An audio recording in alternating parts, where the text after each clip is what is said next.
نہ تھی نماز پڑھ لیتے، زندگی اور جوانی کے دن گزار دیے اللہ کی نافرمانی میں، کاش کہ نماز پڑھ لیتے، کاش کہ ہم رب کو راضی کر لیتے، کاش کہ ہم سجدہ کر لیتے، کاش کہ خدا کی بارگاہ میں چلے جاتے، کاش کہ ہم نے جوانی کو گناہوں میں نہ گزارا ہوتا۔ مگر یاد رکھو یہ جو جملہ تمہاری زبانوں پر ہے 60 70 80 سال کی عمر میں کاش، اب یہ کاش کوئی فائدہ دینے والا نہیں ہے۔ اس لیے میں جوانوں سے کہتا ہوں جوانوں، یہ مسجدیں چندہ کر کر کے 10 سال 20 سال میں بنائی جاتی ہے، سنگ مرمر بھی مسجد میں ہے، سنگ مرمر کے علاوہ دنیا کی ہر نعمت اور ساری چیزوں سے مسجدوں کو مزین کر دیا ہے، مگر افسوس گاؤں دیہاتوں کے علاقے میں کتنی بار فجر کی نماز میں دیکھا جاتا ہے، حالت یہ ہوتی ہے مسجد کا امام اذان پڑھنے کے بعد انتظار میں ہے کاش کہ 2 لوگ آ جائیں تو جماعت کے ساتھ نماز ہو جائے، مگر گاؤں دیہات کے علاقے میں کتنی بار ایسا ہوتا ہے کہ 2 لوگ بھی فجر کی نماز میں محلے کے مسجد میں موجود نہیں ہوتے ہیں کہ جماعت کے ساتھ نماز ادا نہ کی جا سکے۔ اللہ اکبر!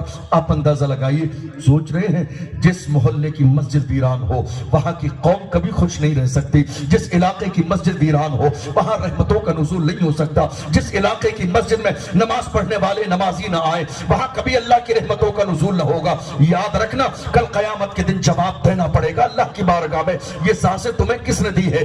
میرے رب نے عطا کی ہے۔ جوانی کس نے دی ہے؟ رب نے عطا کی ہے۔ سینے میں دھڑکتا ہوا دل تمہیں کس نے دیا ہے؟ میرے رب نے عطا فرمایا ہے۔ دولت کس نے دی ہے؟ میرے رب نے عطا فرمائی ہے۔ مالداری کس نے دی ہے؟ میرے رب نے عطا فرمائی ہے۔ تمہیں شان اور شوکت کس نے دی ہے؟ میرے رب نے عطا فرمائی ہے۔ یاد رکھنا میری قوم کے غیرت مند جوانوں، یاد رکھنا خدا دینا جانتا ہے تو دے کے واپس لینا بھی جانتا ہے۔ خدا دینا جانتا ہے، دے کے واپس لینا جانتا ہے۔ وہ مالک یوم الدین ہے، وہ جہاں رحمان و رحیم ہے وہاں قہار و جبار بھی ہے۔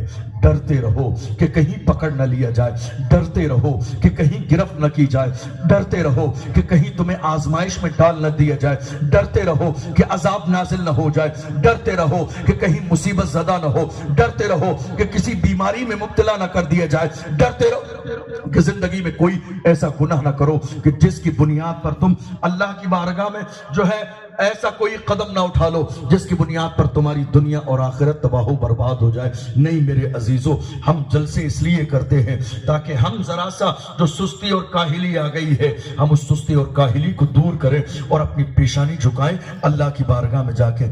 یاد رکھنا زندگی میں جو مصیبتیں پریشانیاں ہیں دور کرنے والی ذات صرف میرے رب کی ہے، مصیبت دور کرنے والی ذات میرے رب کی ہے، غموں کو دور کرنے والی ذات صرف میرے رب کی ہے، تمہاری دعاؤں کو قبول کرنے والی ذات میرے رب کی ہے۔ قوم مسلم کا عالمیہ امت کا حال